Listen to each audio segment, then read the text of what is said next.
पश्चिम बंगालमध्ये सुवेंदू अधिकारी यांच्या पीएची गोळ्या साडून हत्या, मध्यम ग्राममध्ये भर रस्त्यामध्ये गाडी अडून फायरिंग, चंद्रनाथ रथ यांच्या छातीमध्ये गोळी लागल्यानं मृत्यू.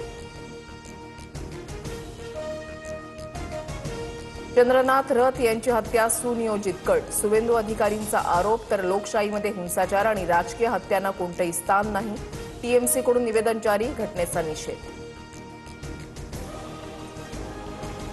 सुवेंदू अधिकारींच्या पीएच्या हत्येप्रकरणात एसआयटी स्थापन, आतापर्यंत 3 आरोपींना अटक, सीआयडी पथकाकडून घटनास्थळाची पाहणी. तमिळनाडूमध्ये विजय थलपती पुन्हा राज्यपालांच्या भेटीला, टीव्हीकेकडून काल सत्ता स्थापनेचा दावा, मात्र राज्यपालांकडून अद्याप निमंत्रण नाही. बहुमतासाठी टीव्हीकेला 5 आमदारांच्या पाठिंब्याची गरज. तमिळनाडूतही भाजपचे राज्यपाल सगळीकडे कोश्यारी आहेत. टीव्हीके सर्वात मोठा पक्ष असूनही सत्ता स्थापनेसाठी विलंब, राज्यपाल राजेंद्र अर्लेकरांची भूमिका आडमुठेपणाची, संजय राऊतांची टीका.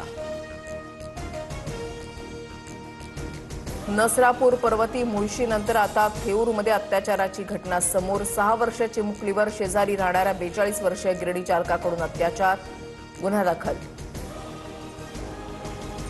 कोल्हापुरात नात्याला काळीमा, पोटच्या मुलीवर नराधम पित्यासह मामा आणि मामे भावाकडून अत्याचार, अल्पवयीन मुलीचा 5 वर्षांपासून शारीरिक छळ, आईच्या तक्रारीवरून शाहूपुरी पोलिसात गुन्हा दाखल, दोघांना अटक.